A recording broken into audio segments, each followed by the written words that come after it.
So I think it's time to so introduce any delay in the program. Welcome to the data mining session. It's a pleasure for me to chair it because it's really complementary to what we've been discussing this morning, data and people. Now we will probably listen a little bit more and better to what you can do with data in water management and planning.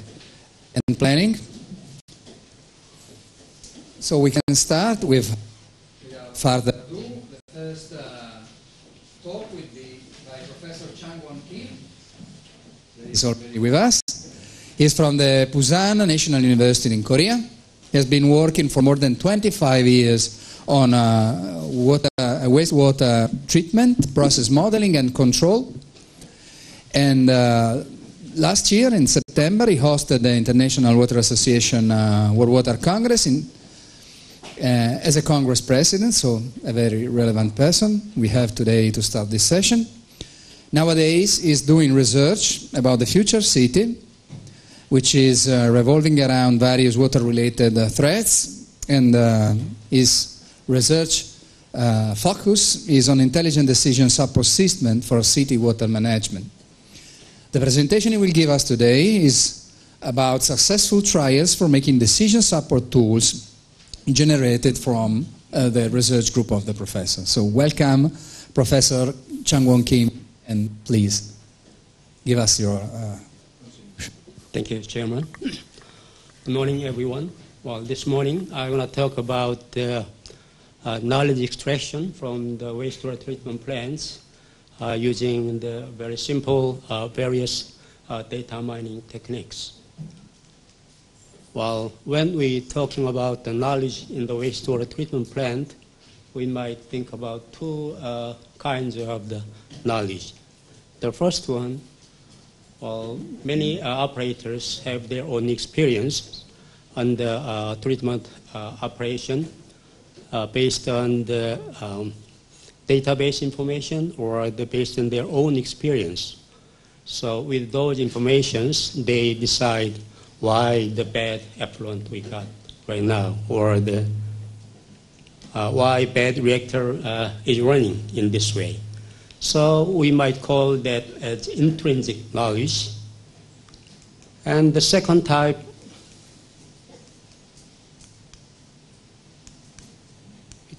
okay. The second type of the information would be from the data recorded in various ways. So we can collect information from the data as hidden information. So we might call them as recorded knowledge.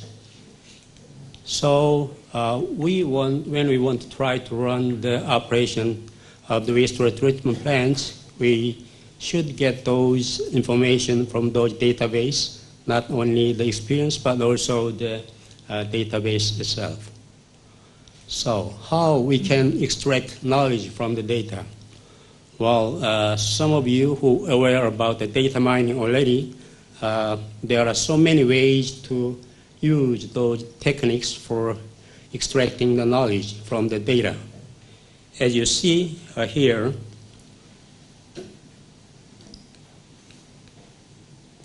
from the data, we can do serious ways of doing to transforming the data into the knowledge. So during this process, the data mining and also including the interpretation of those data would be the most important steps to extract the data, the knowledge from the data. So, okay, then what kind of data mining techniques? There are so many ways for the data minings available right now. Well, some of them are using the kind of inferential approaches or the statistical approaches, and even we can use some knowledge discovery from the databases techniques. So using these various techniques, we will try to develop some inference rules, and also at the same time, or in different time, the data model. So we can use those inference rules and data model for supporting the decision making by the operators.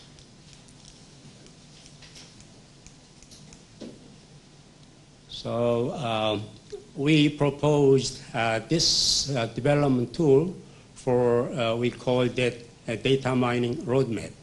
So at first time, we have to identify the problems and goals, and then we do analyze the data, and then we can extract knowledge from the database. And then we can use those knowledge for diagnosis or even for the prognosis. So this is the specific procedures. So at first time, we have to identify the problem. So what kind of problem is in the process or the equipment based on data. So we have to look at what kind of data we have, qualitative or the quantitative. It depends on the data type. We are using the different methodology for the data mining. So feature extraction, classification, or clustering, rule extraction. There are various ways to extract the data. And the specific methodologies are summarized over here. Well, most of the technology is in the commercial level software program, especially the SAS. So you can use those programs relatively easily. And then finally, you can develop the inference rules. And once you develop the inference rules, and then now you know the state of the situation. So now you try to estimate the situation, or you want to predict the near future. So what will happen in the future, or what kind of condition right now. So for doing this, you need a model. So if you have a real data-based model, then that's the deterministic model usually.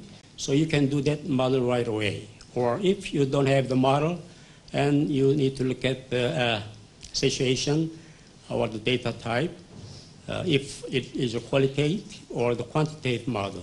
So it depends on the model type, you will use different methodology for the data mining techniques. Okay? So the specific techniques for example, data-driven models and time series data modeling is listed on here.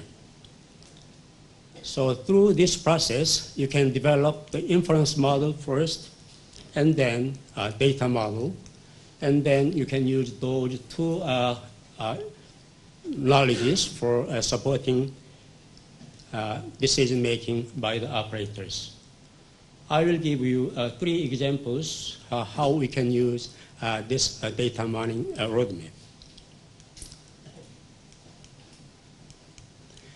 Okay, the first one is we put them operational map for wastewater treatment plant. So you can use this operational map how the wastewater treatment plant is running. When the operator run the treatment plants, when they receive the data, then they usually compare those data with the historical data in their mind. And if when they compare those data, if something wrong, then they conclude that, well, we have bad water quality today. So we can imitate the operator's decision making using the data mining technique. But in this case, if we have a good operator, we could get a good decision. But since his state identification is done by the human, so sometimes it is subjective on his experiences, and sometimes his information may not be correct. So in this case, we will try to develop tools to extract objectified information from the data bases. So we can use that tools for supporting the operator decision by some type of the cognitive sentences.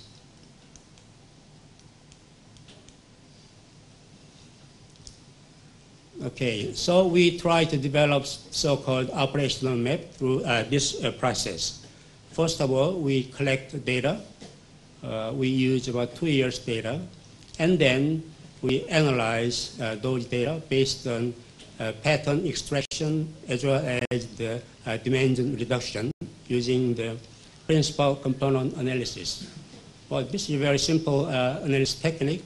We put those data into this program, then we can reduce the dimension. For example, 8 variables can be reduced to 3 or 5 variables, something like that. And then we can get the principal components. And we can put those principal components on the map, something like this one. And then those principal components can be scattered here and there.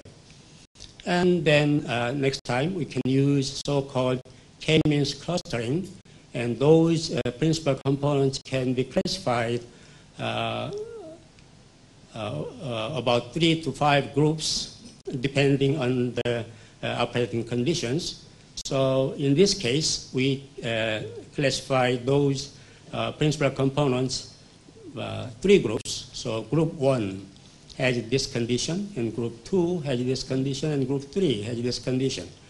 So we can show each case of the operation on this operation loading map.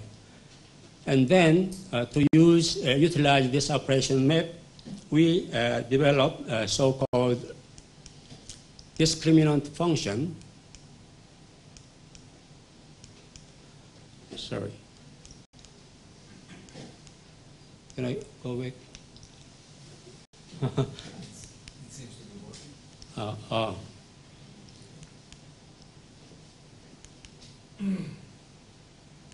the way, you will have 5 minutes. Yeah, okay. I might be too hurry. Okay, we try to do the so-called discriminant analysis. Then we can find out some linear functions to calculate what kind of a group those data can be allocated. So we can find out some function, discriminant function, to determine the group of those data sets. So let me give you some way how we can use this procedure. Maybe I can just, probably it's only a matter of pointing it, yes, a little bit more, let's say, okay. to the screen. Okay. Don't know what the sense is.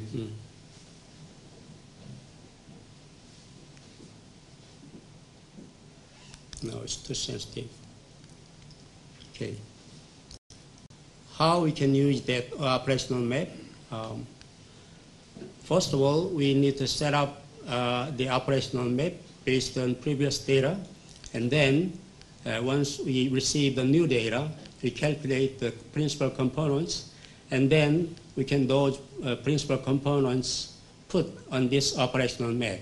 So there are so many dots can be over here, and then we can calculate the groups based on the discriminant functions. Then we can classify which area dots belong to the which group. So, for example, I can show this example.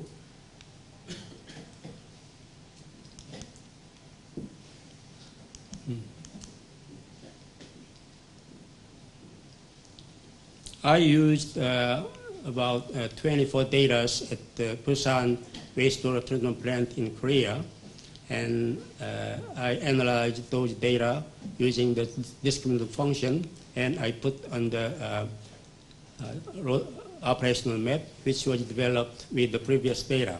So on this data, the three group was classified, for example, group 1, group 2, and group 3.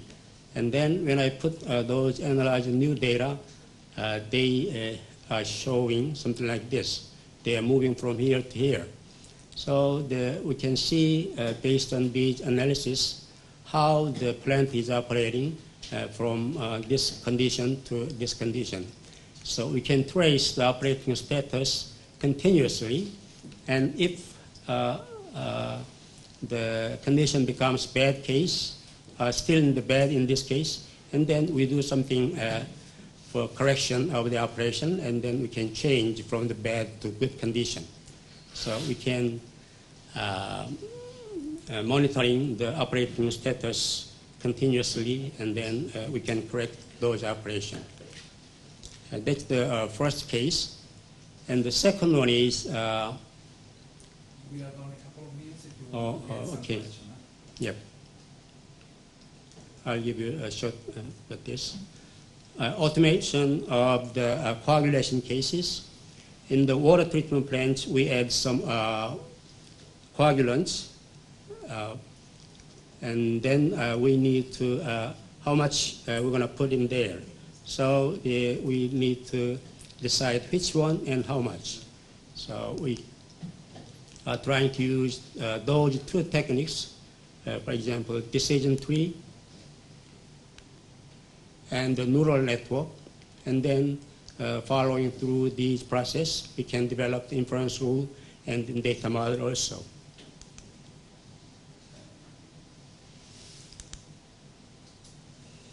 Okay, so the inference rule is something like this tree, decision tree. So based on collected data, we can select which coagulants we can use, and then we can develop a neural network model. Then we can decide which dosage we can apply for that. This is the final results. Okay, I have one more case study, but well, I think time is running short, so.